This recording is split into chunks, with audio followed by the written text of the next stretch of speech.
Those dulcet tones. Do what I can, man. I'm Batman. I'm Batman. I'm Batman. No, I'm Batman. No, I'm Batman. Oh, we're live. All right, sweet. Let me pull that out. Booyah. Cool. All right. Got that sweet side by side. Yep. All All right, right. sweet.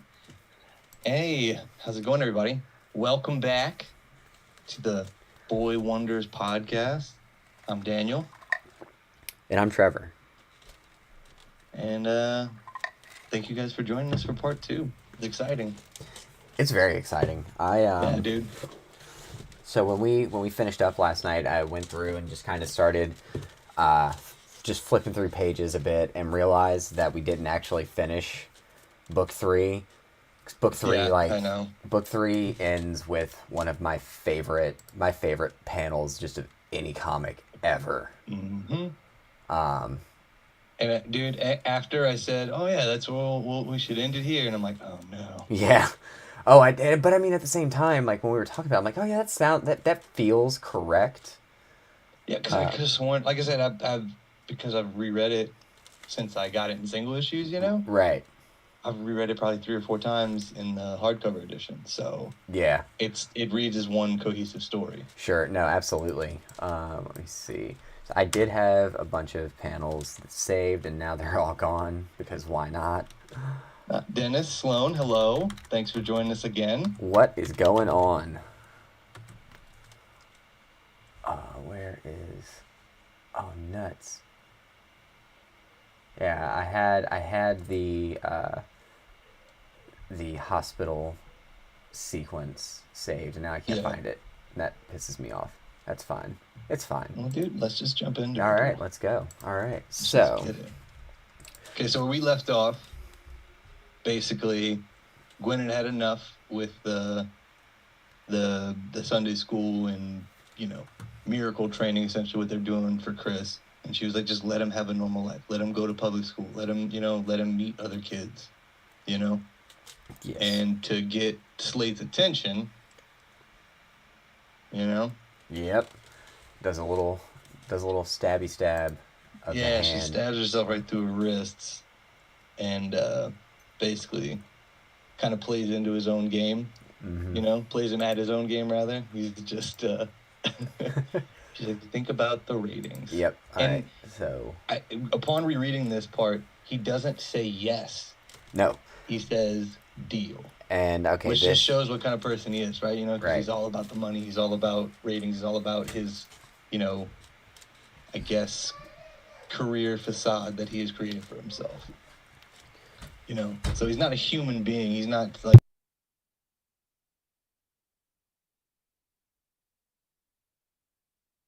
All right, so I should have. Let me know. I don't have any way to watch the stream in front of me, but I should have those panels up on the screen. My girlfriend joined. Hey, Heather. Hi, Heather. Pleasure to meet you. So yeah, I Daniel, let me know, because do you have the stream playing in front of you? I do. I'm looking at it right now. It looks great. Okay, perfect. Yes. Yeah, so. Cool. All right, so it did pop up. Hooray! I figured out how to make that work. So yeah, that moment is just absolutely wild. Pulling the camera crew in and just right through the wrist. And you're right. He doesn't say like, let's give him a show. Yep. And he doesn't say yes. He just says deal. Yep. Ugh. Man. But yeah, so after this panel, man, it's like this sweet time jump. Yeah. It's 9 years, I believe. Yeah, 9 years. Yeah. It's 9 years after, and he's finally out, talking to the world, and he's on the Boiler Room. Yep. And our favorite newscaster, Don Baker, is interviewing him. Good old Donnie B. You get kind of a recap of what's been going on for the past 9 years in a few panels, just basically going over how he didn't really fit in school because he had never been exposed to other children before, and it was him and Rebecca are going to school together, right? Which is fun. Yeah, it's like his little surrogate sister, And yeah, stop it. But yeah, basically they go into going through his toddler kindergarten years, and basically he's like, yeah, he has like, he's very socially, awkward and kind of doesn't want to make friends, and he only wants to hang out with Thomas. Right. So there's like this really cool panel of him and Thomas sitting at a kid's like coloring table, and Thomas is like literally sitting in one of those like Fisher Price chairs. Yeah. And there's like this big hulking dude sitting next to little Chris. Right. But yeah. Yeah, I love that whole the dynamic between Thomas and Chris, like, because of how much Thomas cares about his job, like not his career, but like his job is to protect this, Chris and Gwen, and he takes it so seriously. Yeah, just their relationship, especially in his very young days in the book, is very reminiscent of John Connor in the T-800. Yes, you know what I mean? Absolutely. It gives me that kind of those fun feels, right? Yes. Well, could absolutely picture young Chris teaching Thomas to say "Hasta la vista, baby." Right. And it's sounding just as robotic coming out of Thomas's mouth. But yeah, so basically they do like a fun little montage scene of him, trying to function in normal everyday life, and as the panels go on, he's getting older and older, right? And it's also worth noting that kind of at the start of this little montage, you get you're informed that Chris doesn't, like, he's basically failing his classes, although when he tested, he has a 180 IQ. So he's got 185. Yeah, he's got a genius IQ, but because he has never really been exposed to actual academics, he doesn't know how to utilize right, that, yeah. Exactly. And of course all the Christians rejoice that Jesus Christ is a genius. Right. Yeah, no, that's a fun little blurb in there. Yeah. Goes on through to his junior high and high school days, and there's like all kinds of scandals and things like that are happening. Basically, he asks a girl to prom, and because Rick Slate's a dirty piece of shit, he basically pays off the girl's dad to ground her and keep her from going. Yeah. And hires the senior cheerleading captain, yeah.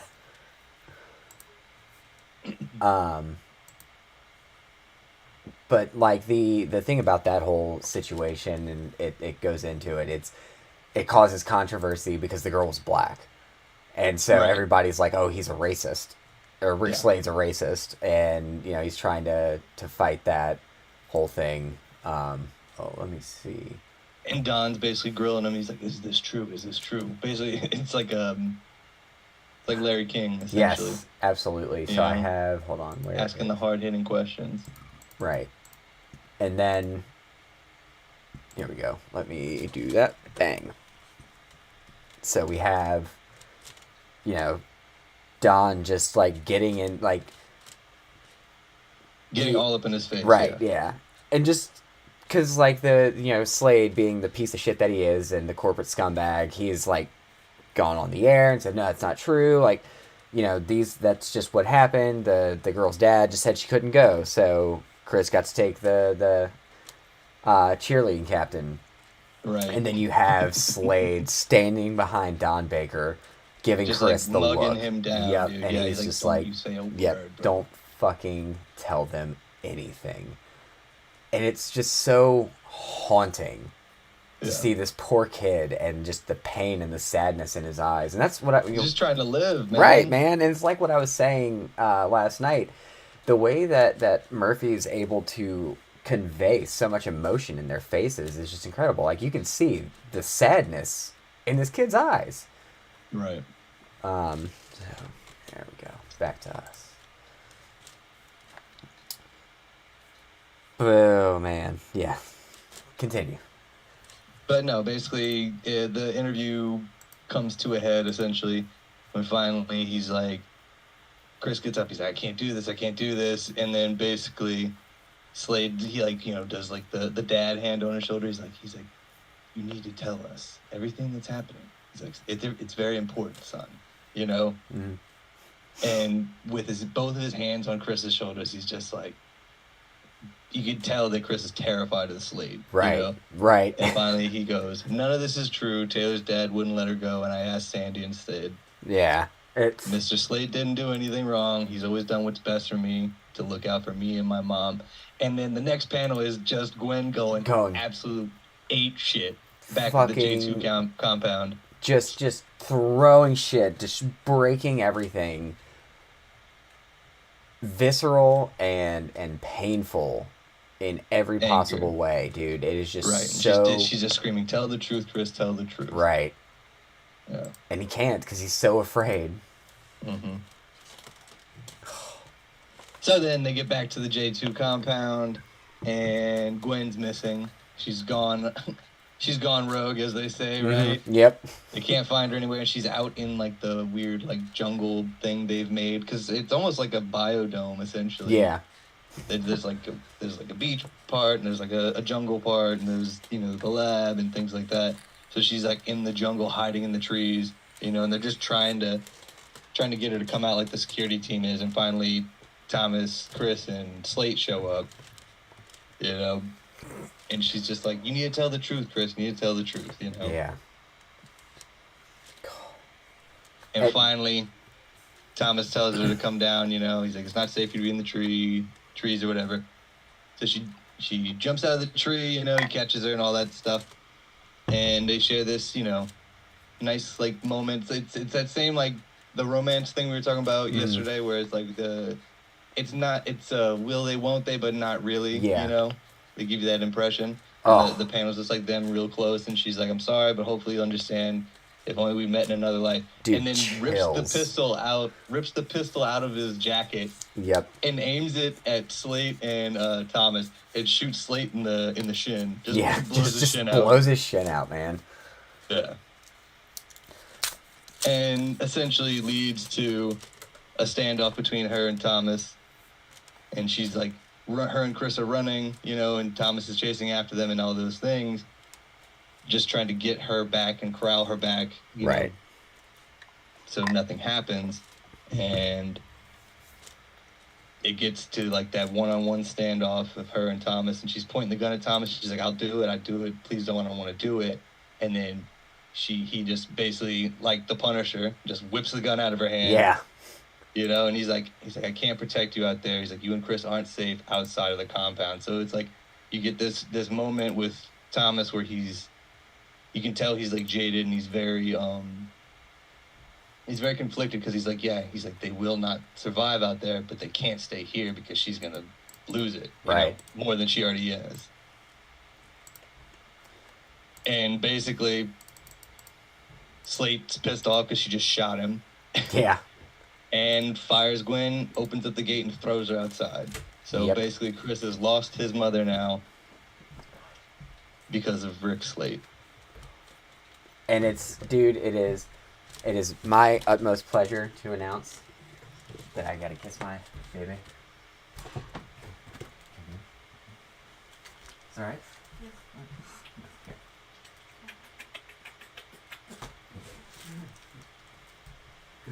Alright. I'm back. We know it's her birthday. Yep. Happy birthday. She said thank you.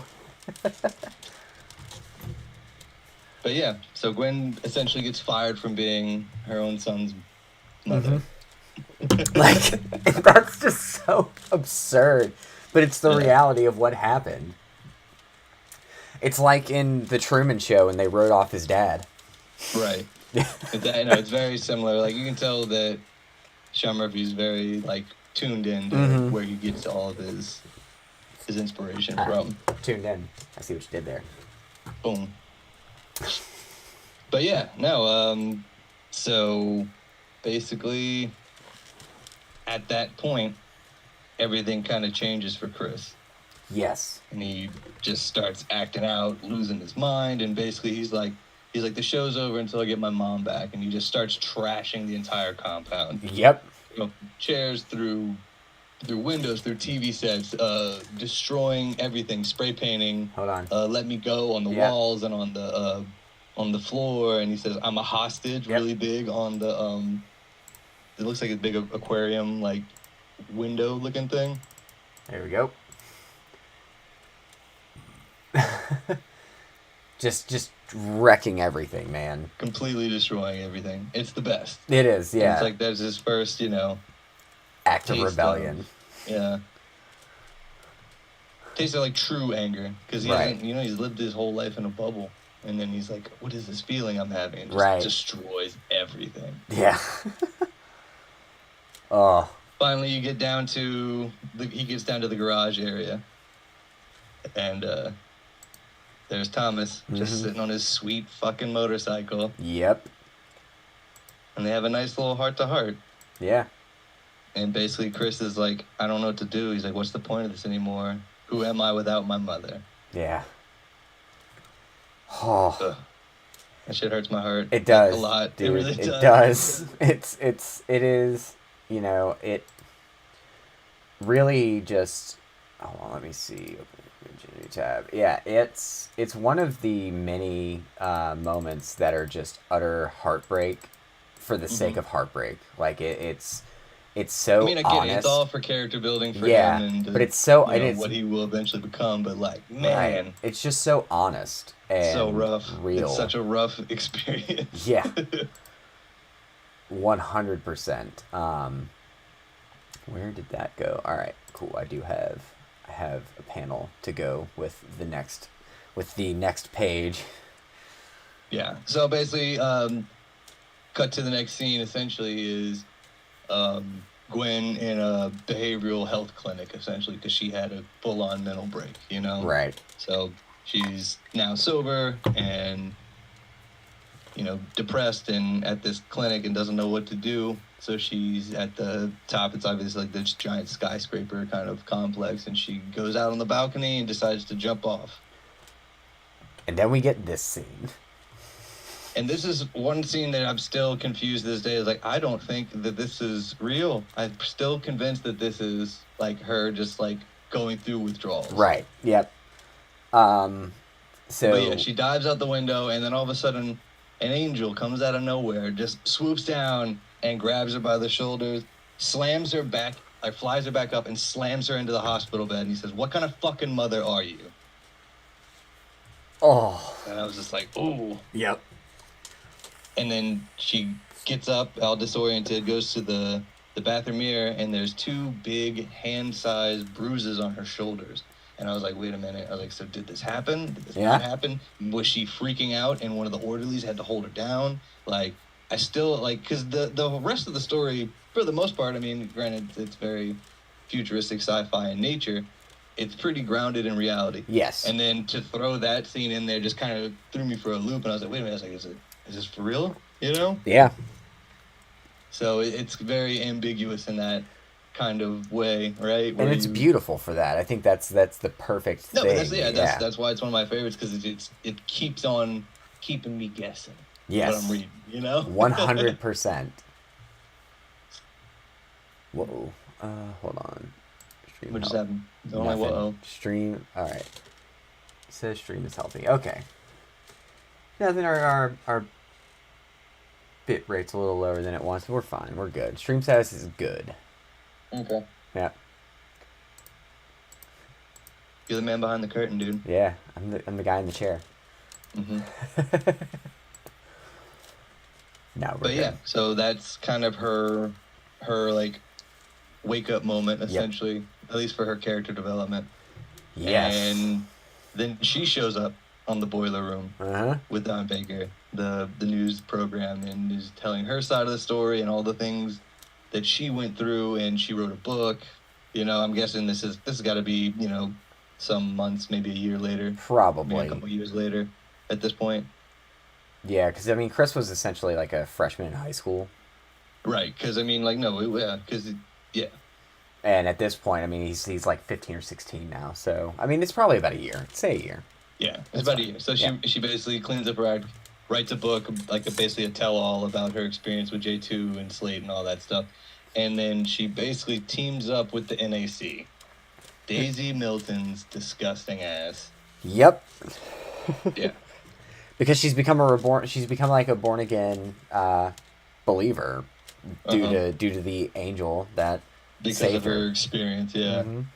And then cut to another scene, and it's the NAC and Daisy Milton in a rubber rib boat, like one of the Navy SEAL stealth boats, descending upon the compound. And they're all in full-on frogman gear with the boonie hats and all the camouflage makeup and everything. And they're storming this island. Yep.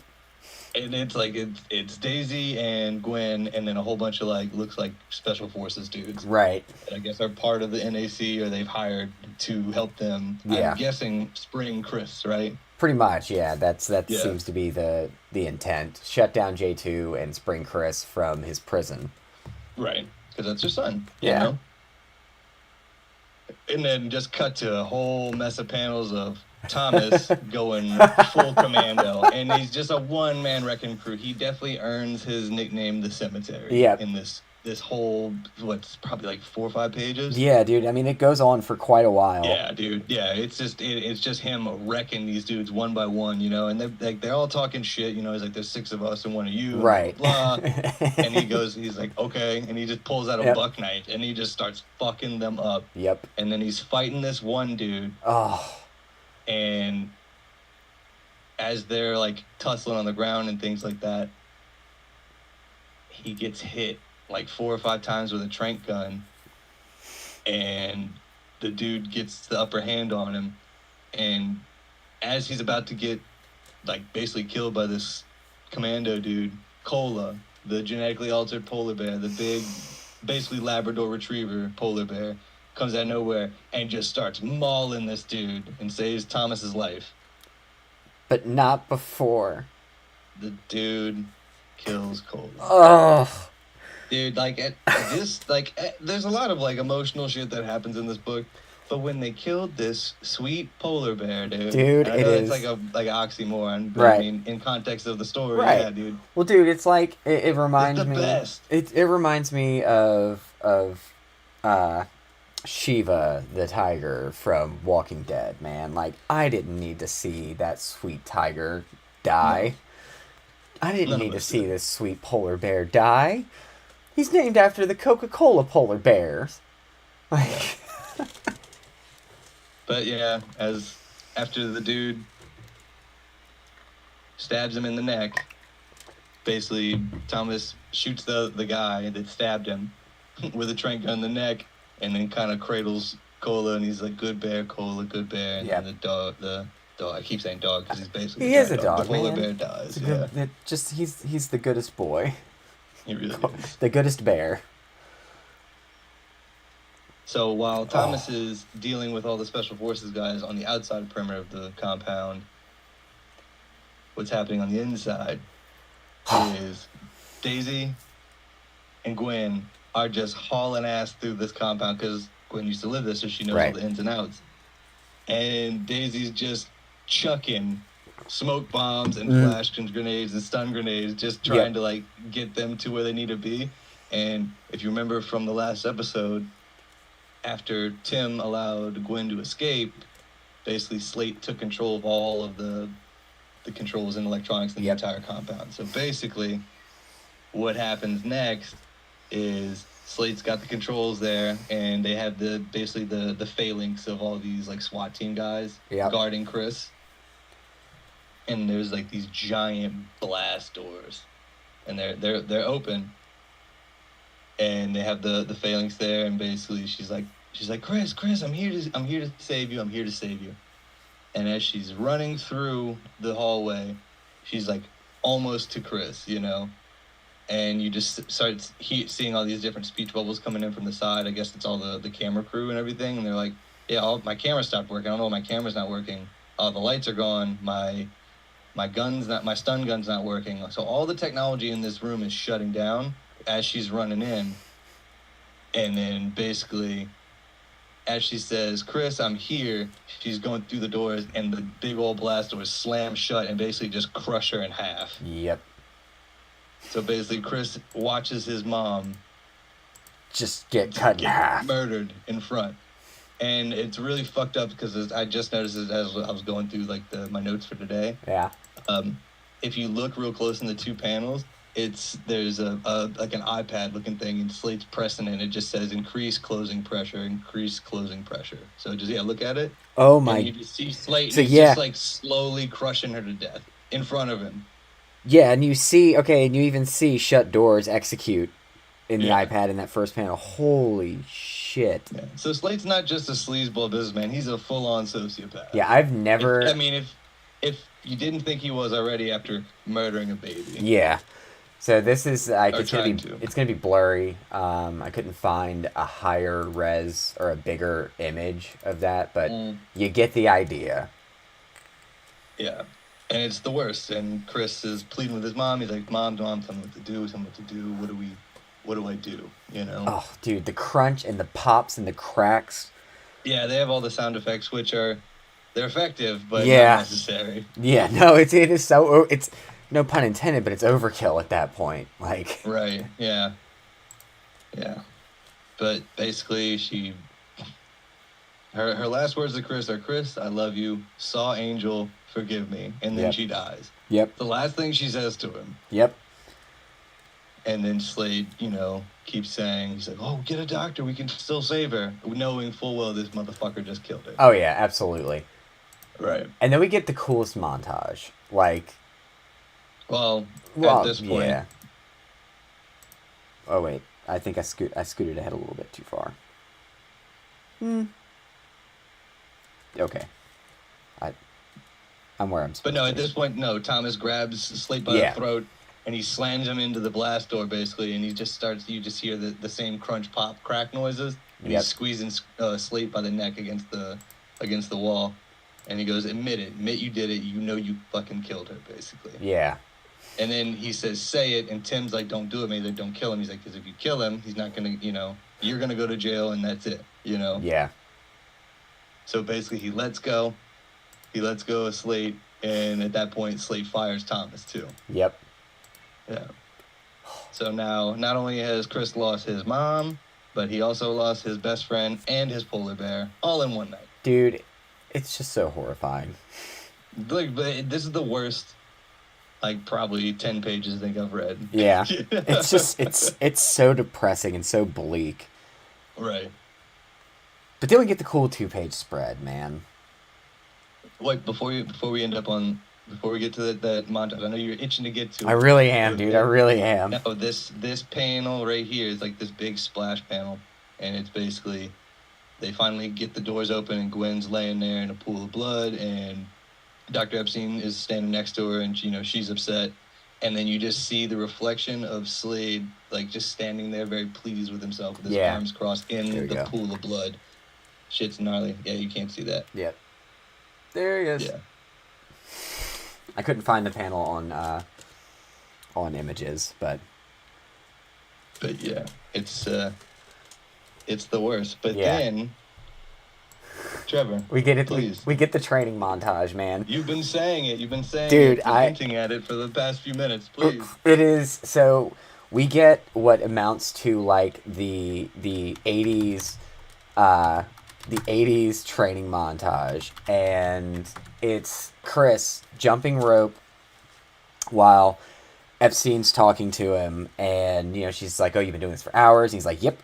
And then he's talking to Tim, and he's like asking for better music, and Tim's like, "Well, Thomas left a bunch of punk in his old room," and Chris asks, "What's punk?" And then he starts going through, man. The first album he gets, dude. Jesus. The first album he picks is Dead Kennedys. Yes. Jesus was a terrorist. Dude, it's amazing. So we get Sarah Epstein introducing him to Darwin, and we get him getting some new records, and he's just turning into a person. Into a machine, dude. Right, yeah. He is training himself to be a person who is against the system, and he's learning real history for the first time in his life.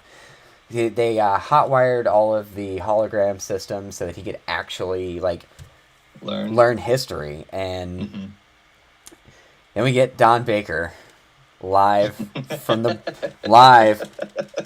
77th annual Grammy Awards. And you see Chris, and he's in a mirror, and he's got Rebecca, and he's got a pair of clippers, and he's getting himself ready to go to host, because he is the host. He's the celebrity host of the Grammys. And whenever he is announced by Slade, give it up for Jesus Christ, this is what he looks like. And I love it. Yeah, just dude. Full Liberty spikes. He's got the dog tags. He's got the dog collar, dude. Yeah, dude, he's got the dog collar.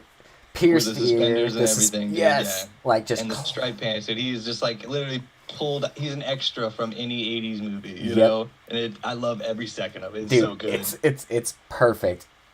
And man, he just goes off.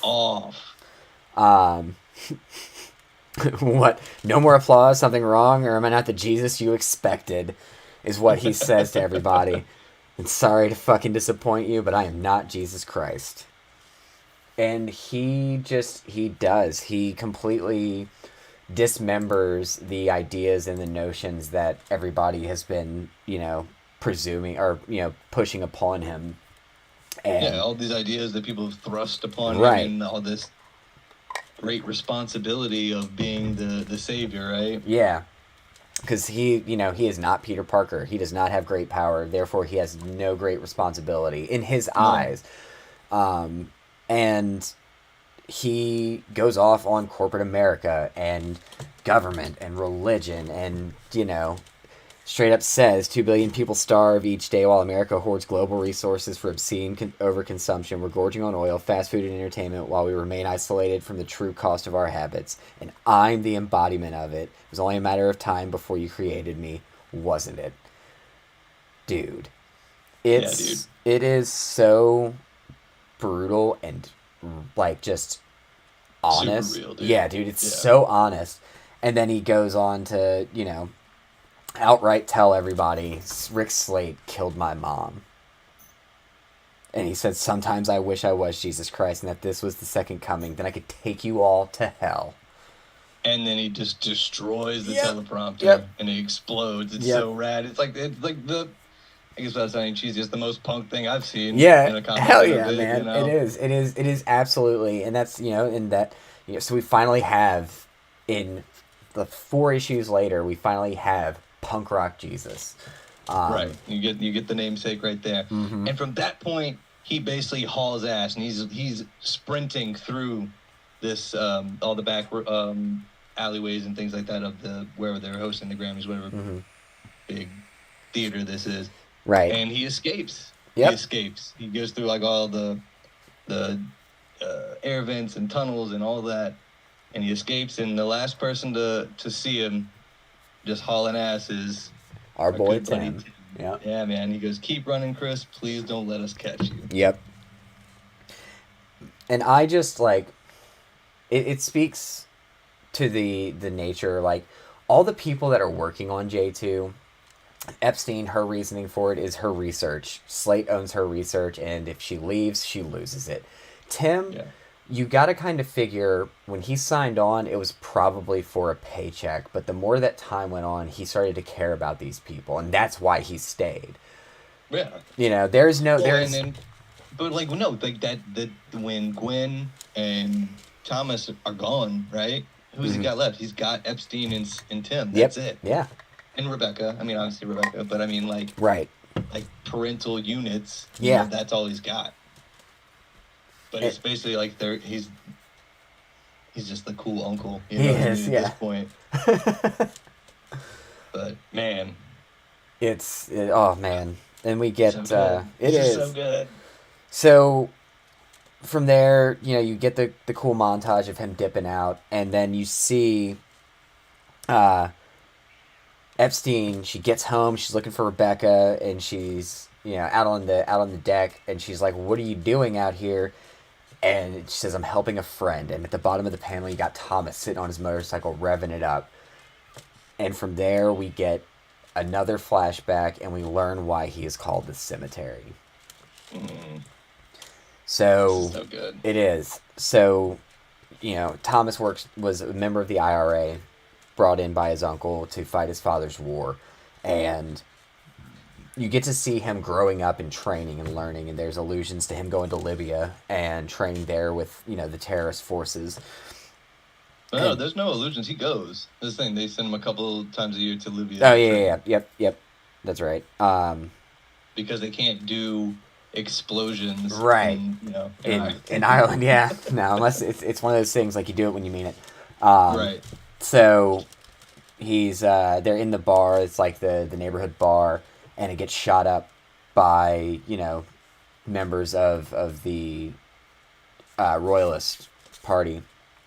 So Thomas gets on his motorcycle and hauls ass after them, and then just murders everyone.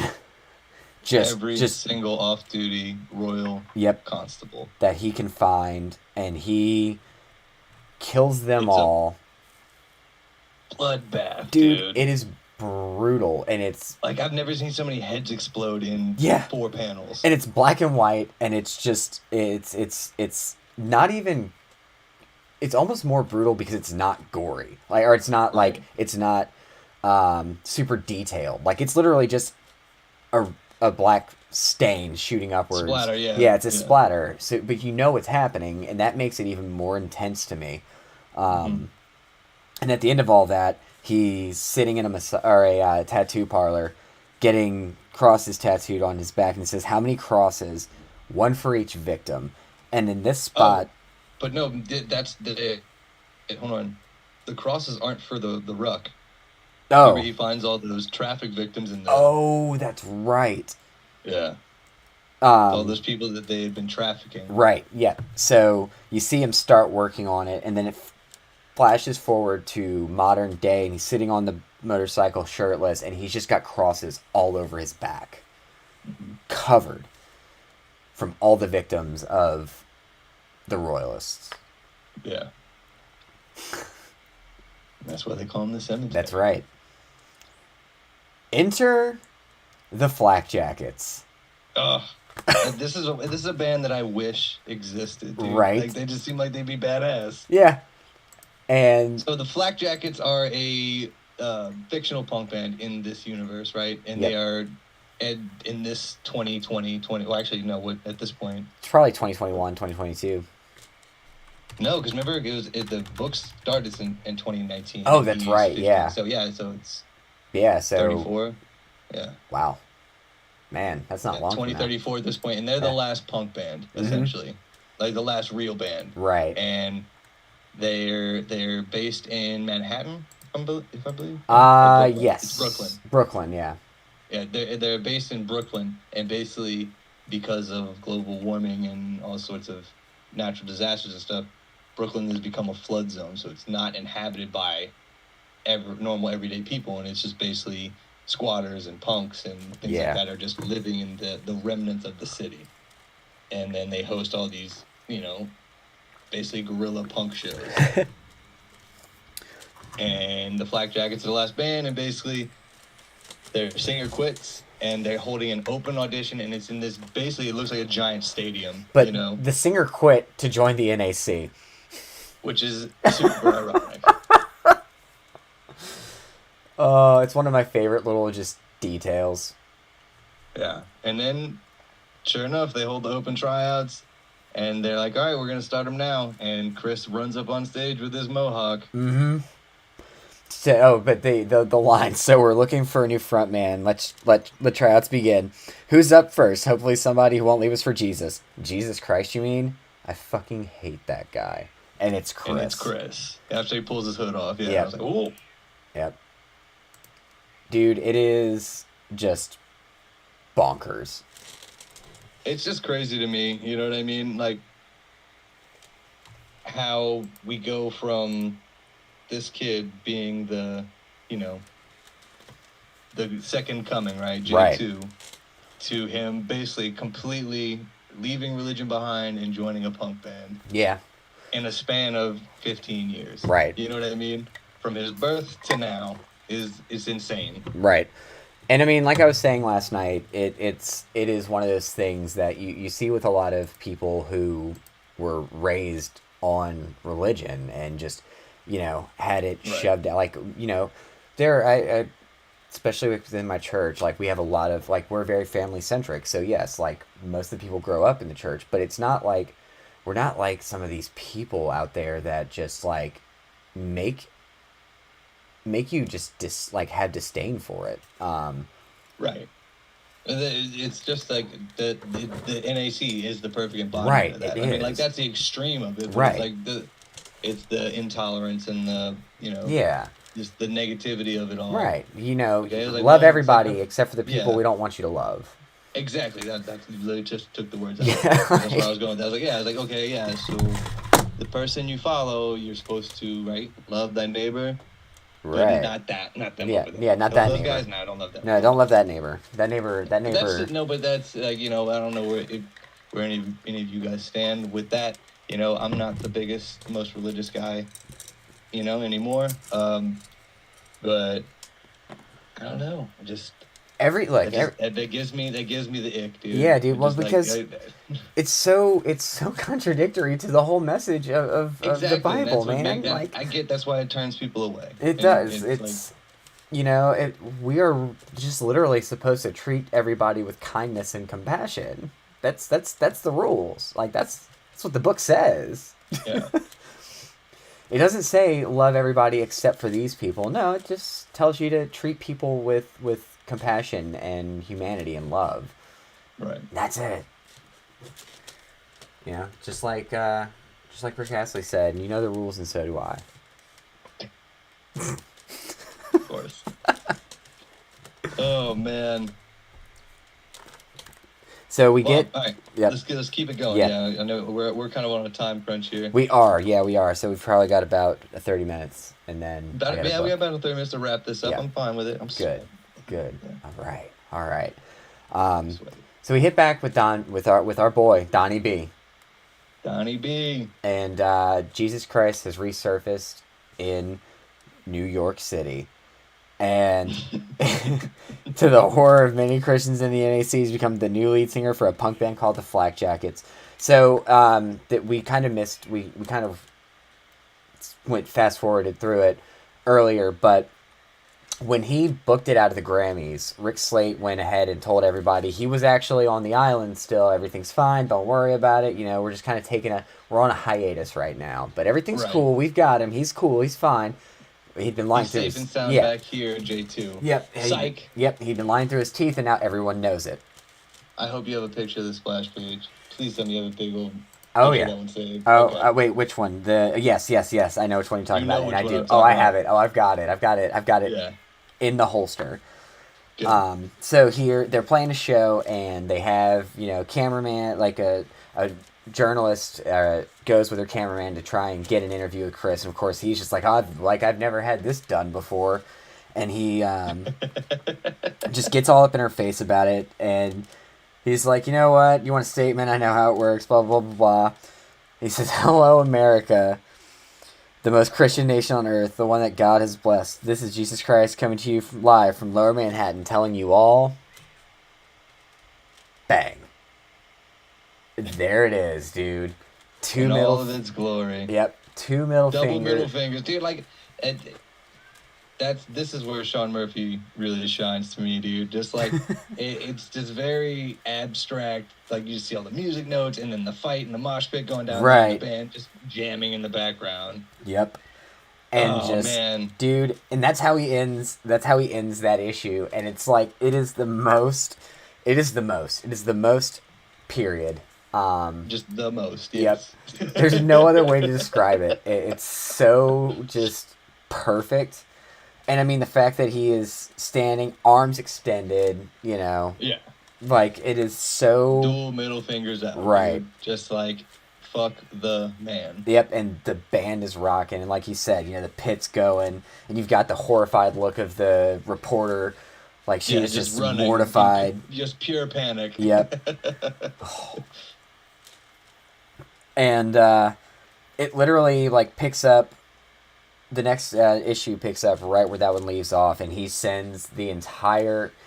Cause that's the thing, like these The shows, entire crowd, yeah, the dude. entire crowd. He sends them on the attack after the reporter like destroyed the camera, and it is very much like he has got the ears and the eyes of these people, which is ironic a little bit because he has got a following. It's just not the ones that he originally was intended to have. Right. Then he gets thrown backstage or brought backstage by the club owners because it's still a club owner, and Completely wrecked this club. just destroyed it. Just destroyed everything. Just like punk bands of 80s of the mid to late 80s did. And they're like demanding that they'll hold let everybody else go, but they're holding Chris until he gets $1 million from J2, and then in walks To Thomas. reimburse him, yeah. Yep, and then in walks Thomas.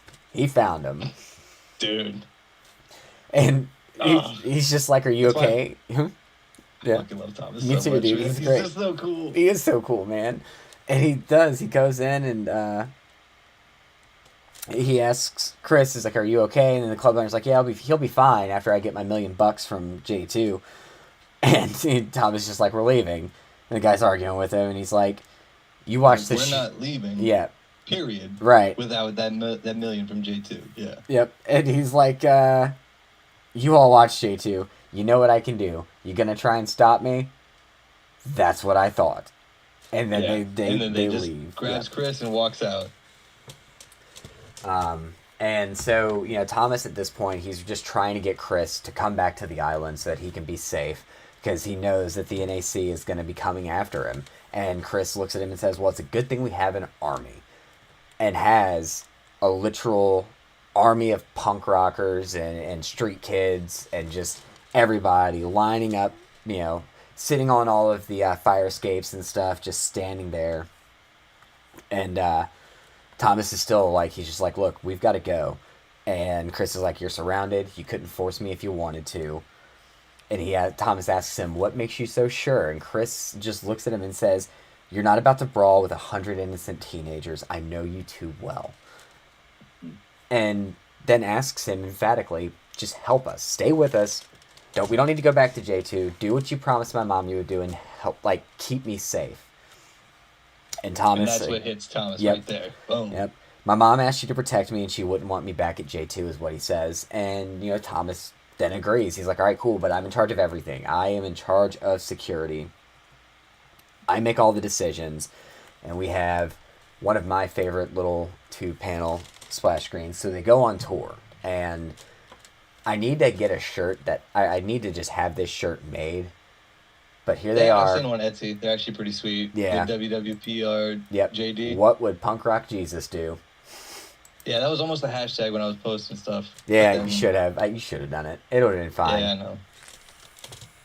So they're going on tour now, and they're planning a world tour. Hold on, where was I? Oh yeah, we go back to Don Baker, and he's kind of reporting on everything, and that's him. Like all those little blurbs up there on this panel are him kind of going through each member of the band and giving their little tidbits. And we have the Dr. Carl Clark, the scientist, say, "While I'm not a fan of punk rock music, Chris's anti-theist lyrics are incredibly well written and extremely moving. Clearly the product of his massive IQ." He said, "It's ironic that J2 has inadvertently engineered the very weapon to disrupt the very Christian society from which it had once drawn so much support." And so, like, you get these interesting moments or this interesting bit where it's like, the NAC is losing their minds because he's in a punk band. He's in a punk band, and he won a Nobel Peace Prize for its science awareness campaign. The Flak Jackets, a punk band, got the Nobel Prize. And also it's programs to help the poor. Right. And this is the best when Don Baker is interviewing fucking Daisy Milton. Yep. God, I hate her so much, dude. Yep. And she's just like, "The NAC will not tolerate this. If you think we're gonna give up, and let the Antichrist win this war. You've got another thing coming. And then Don, without skipping a beat, like, but Chris is helping the poor. Isn't that what Jesus would do? Yep, and it's brilliant. Oh, dude, just like it shuts her right the fuck up. Yep. God, she's awful. She really is. And then it just like you see a bunch of different panels of, all the flak jacket army. Yep. And the NAC army. The NAC just standing off outside of big flak jackets concerts and everything like that. Right. So they went from being an underground punk band to basically selling out arenas just because Chris is their lead singer. Here we go. Oh, wait. There we are. We're back on screen now. I had to pick my nose. Thank you. You're welcome. I did that just for you.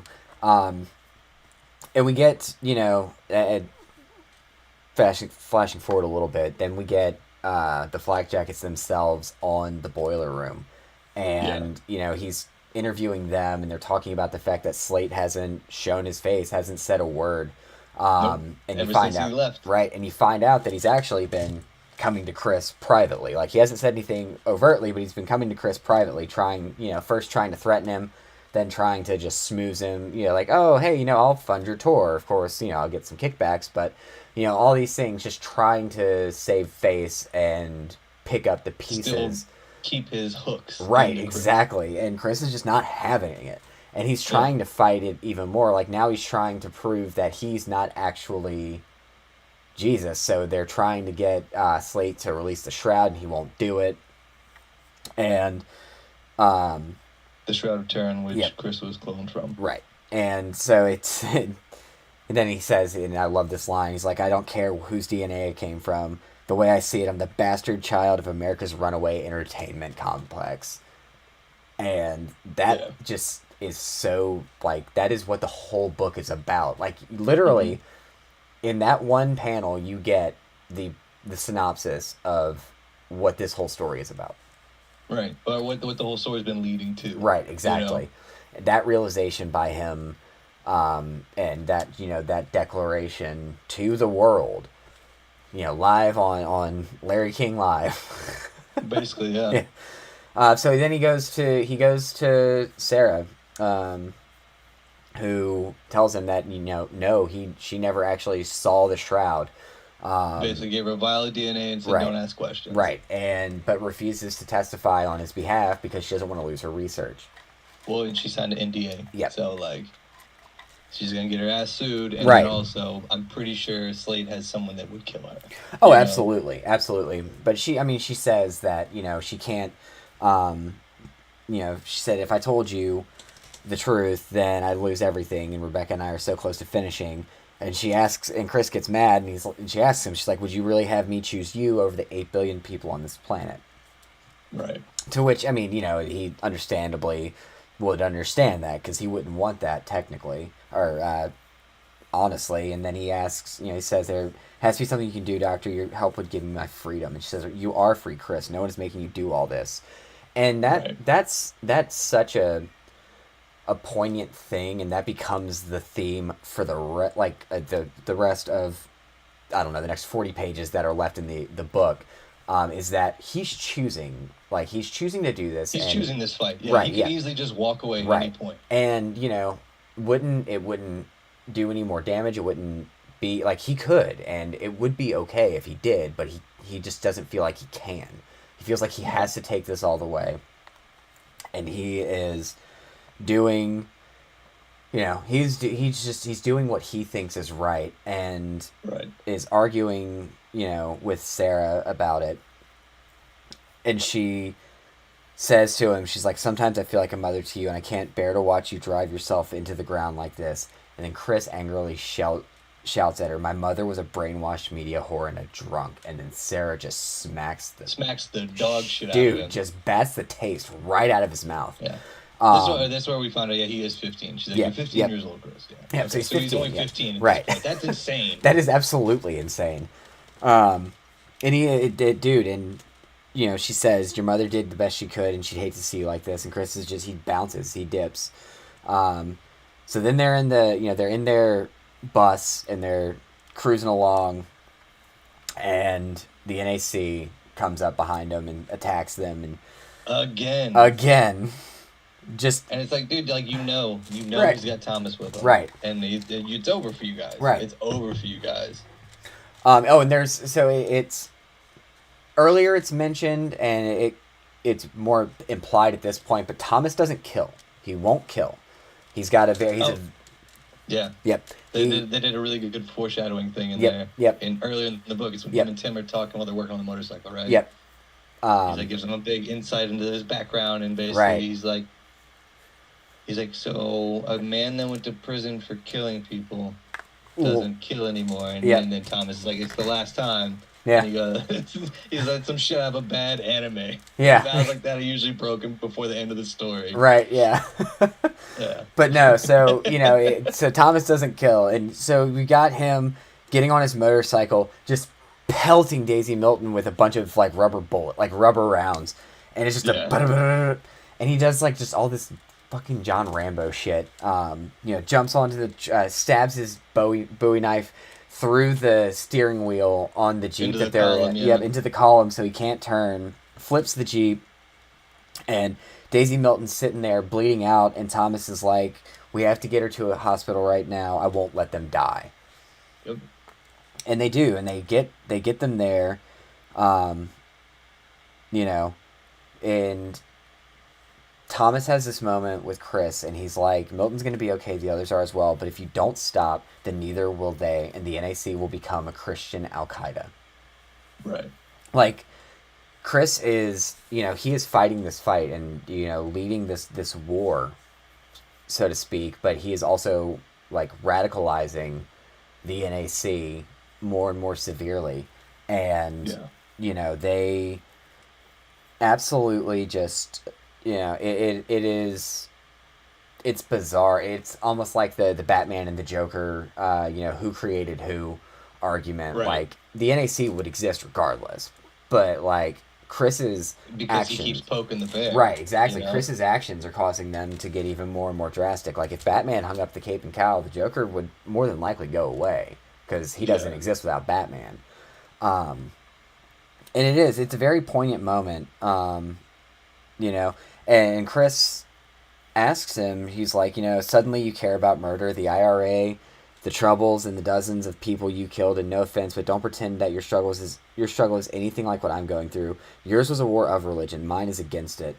And Thomas, we now learn what happened with Thomas and why he was went to prison, B, went to prison for the death of a child. So you see him lining up a car bomb next, in an area to hit the Royals, but there's a school bus there.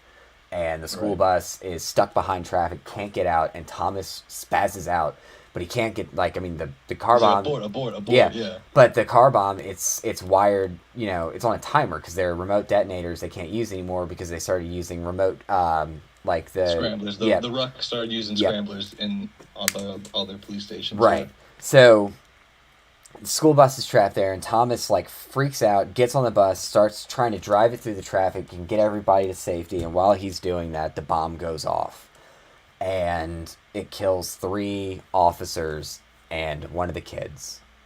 Right. And they take him away instantly. And then we get to find out an even more. Oh wait, no, we don't find that out yet. All right, I was getting ahead of myself. Yeah, so we find out that that is why Thomas, he's now fighting to protect the innocent because of his actions, an innocent life was taken. Right. And he can't forgive himself for that because that's not what he was willing to fight the war. No, that's not what he was about. No, yeah, he's willing to fight the war against all these awful people, but he's when it comes to innocence, that's who he's trying to save.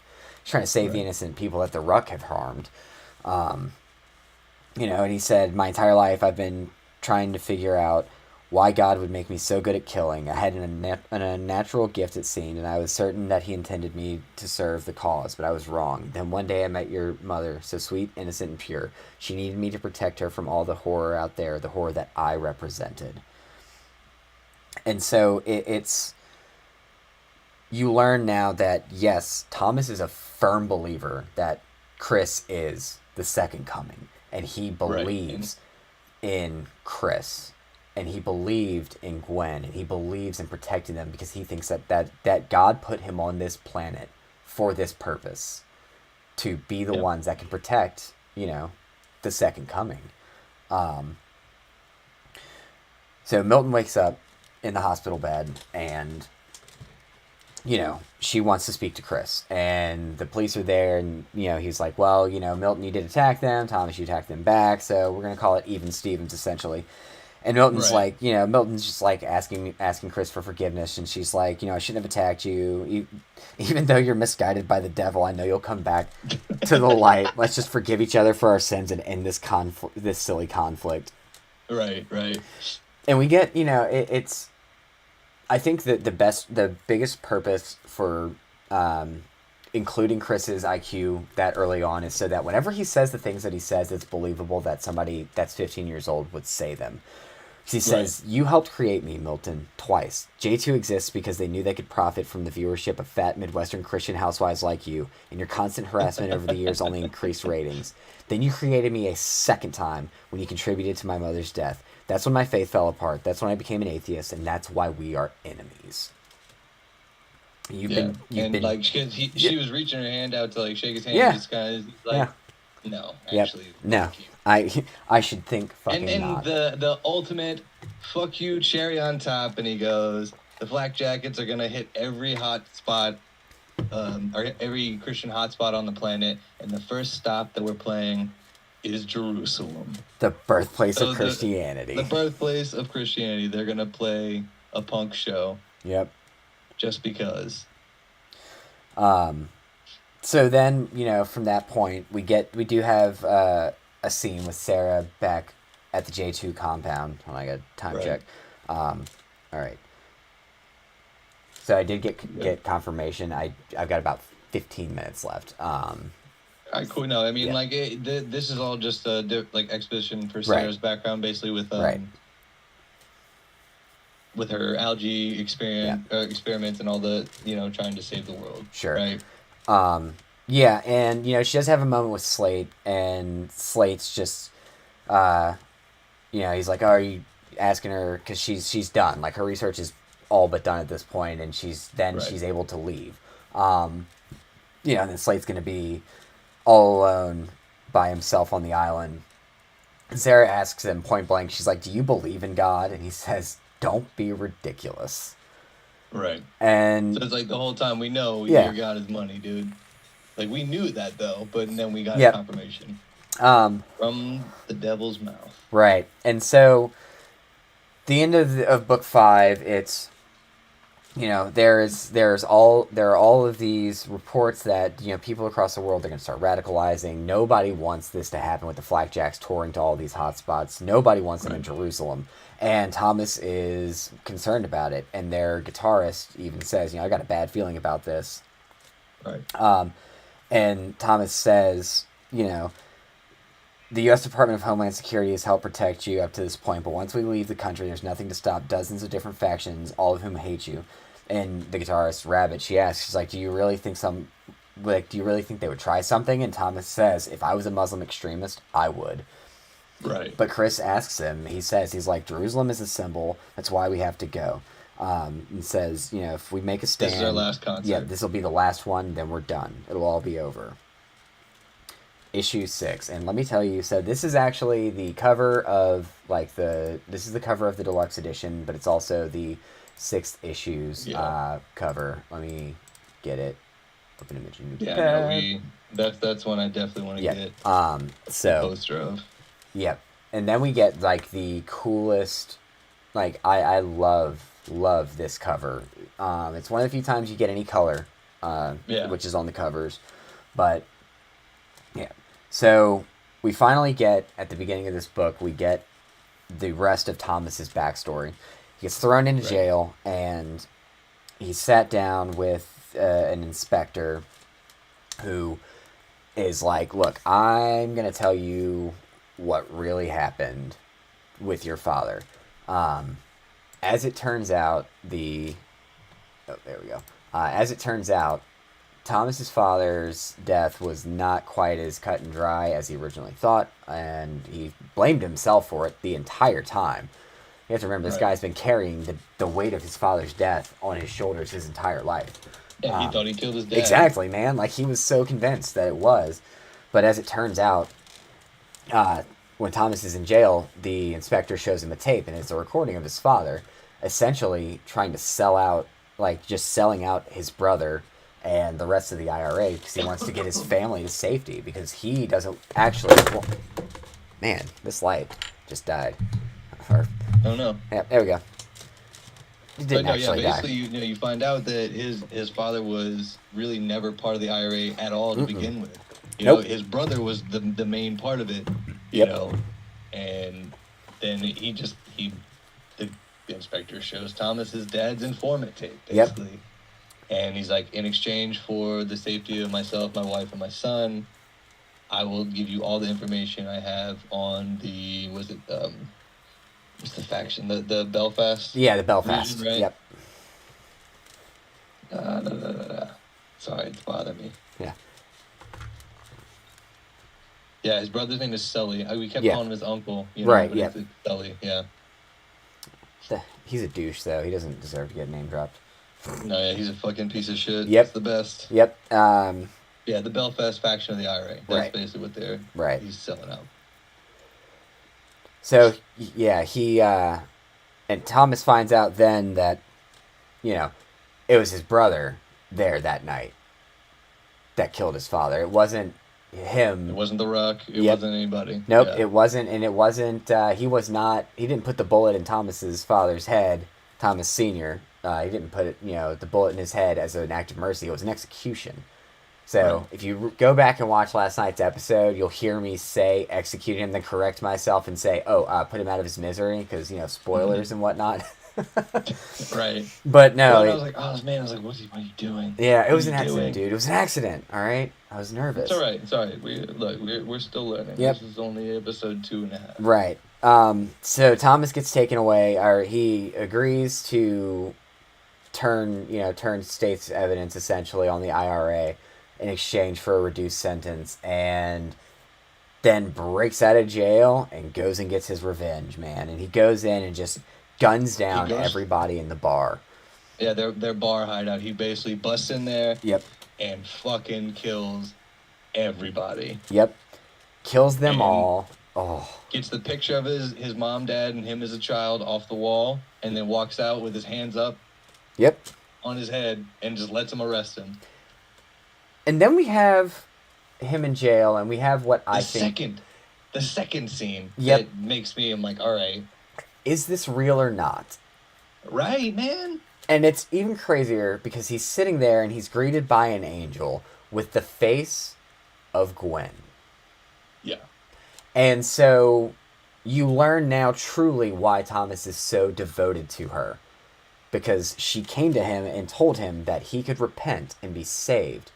He'll know what to do when the time comes, but he can never take another life. And that is why he doesn't kill. All right, we're gonna have to breeze through.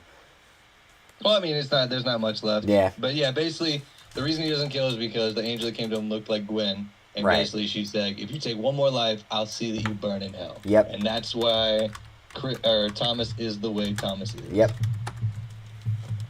But that's why, and it's why he loves Gwen or cares so much about Gwen, because he's seen her before, and she saved him. And she says, "I'll see you again," too. Yep. The angel says that, too. So that's, I think that's what literally haunts his soul. Right. Throughout the whole experience with J2. Yeah. So flash forward, they're in Jerusalem. They made it. Yeah. Sort of. Sort of. They get there. And then they are attacked by a group of Muslim extremists. Yep. Basically, they're tour. I can't even say tour bus. They're tour tank. It's like this big armored, it looks like that train thing from Land of the Dead. Yes. Dead yes. Reckoning. It looks like that. Yeah. Yep. It's their tour bus. But basically, they get hit with an IED, and then they're trying to, get their bearings from the explosion going off. And as Thomas kind of comes to, he sees this group of extremists grabbing Chris and taking him hostage or whatever. Yep. Thomas loses his shit and he just starts wrecking dudes, and like he's doing everything non-lethal, right? Yep. He's not killing anybody, you know. Yep. But he's fucking people up.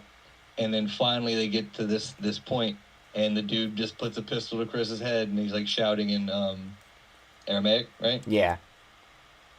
Yeah.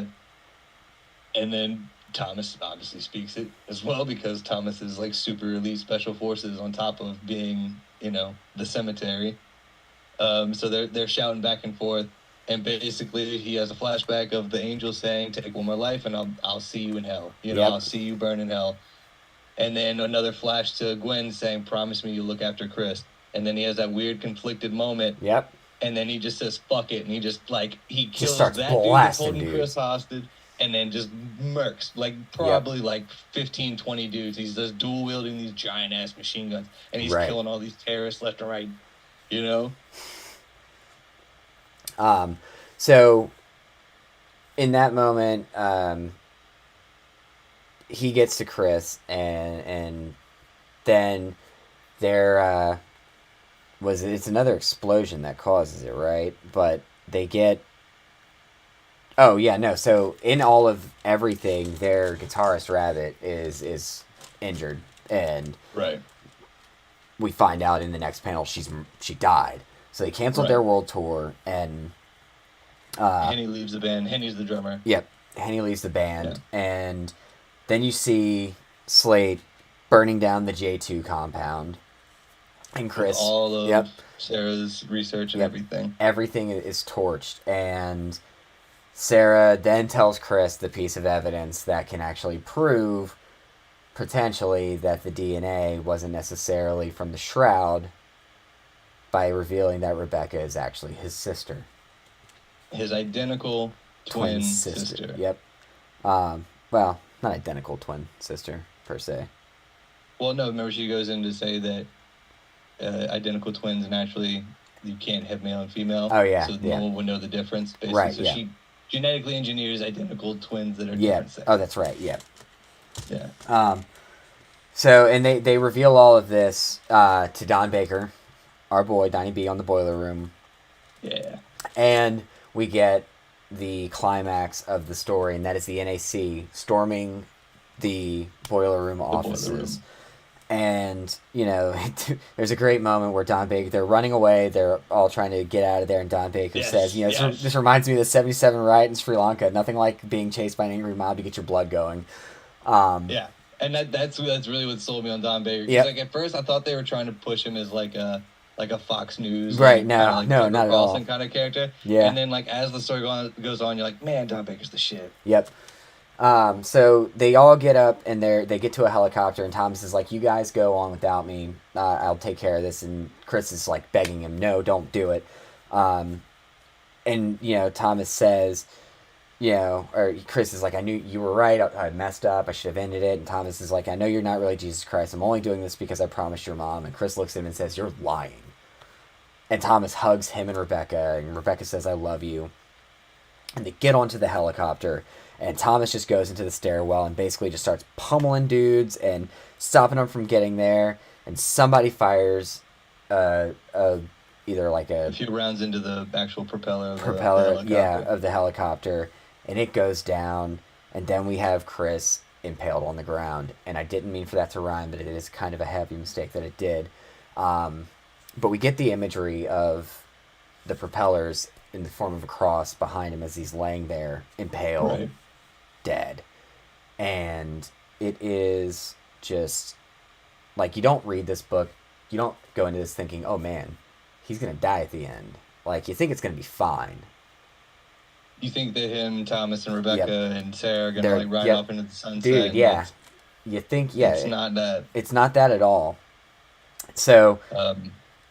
But yeah, dude, flash forward after that. I mean, that's like the last panel of that, like the big last like splash page. Right.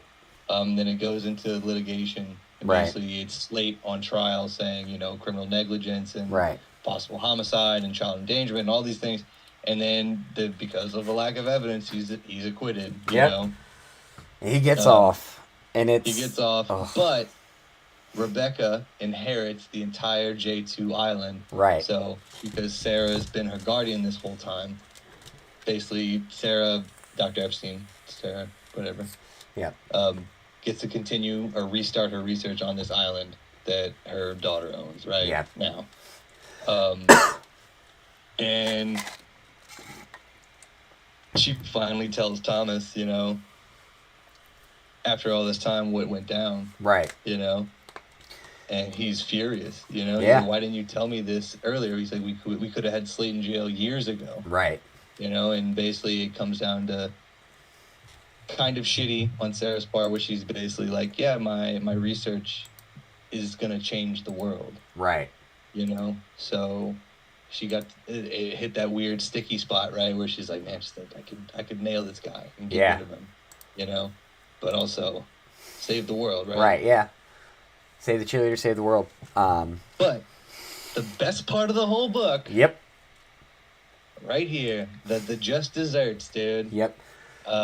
She basically, she's like, Slate just got off scot-free, and she's like, do you believe in a heaven or hell? You know, whether you do or not. It's like, if there isn't, Slate only has the one life to live. Right. And basically sends Thomas to go fucking take care of Slate. And cut to Slate on the phone outside of the courtroom getting into his car after he got acquitted from all these crimes, talking about a new show about the clone of Muhammad. Yeah. And it's going to do 10 times more ratings than J2 did and all this stuff. Right. And then Thomas pulls up on the motorcycle, grabs Slate by the throat, rips him out of the car, and then takes him for a little ride. And Thomas is hauling ass down the street and then just basically dragging him and bang. Dragging his face against the fucking pavement. And then at the very last end, like the very last panel is just him tossing him in front of an 18-wheeler, and you just the big old splat. Yep. There you go. The panel's there. Yep. Oh, it's so good. It's so good. The end. And that's the end, dude. Yep. That's it. Oh man. So quickly and emphatically, we'd love to thank everybody. I'm sorry, I got to wrap this up very quickly. No, you're good. We knew we had limited time for this one. Thank you guys so much for coming on this journey with us. Please smash the like button. Go back and watch episode 1 if you missed it. Yep. In the description of this video, for real this time, is our email address if you'd like to participate in our mailbag. I have been Trevor. And I have been Daniel. And we will see you next time. Same Boy Wonders time. Same Boy Wonders channel. Peace. Take it easy, y'all. All right, buddy.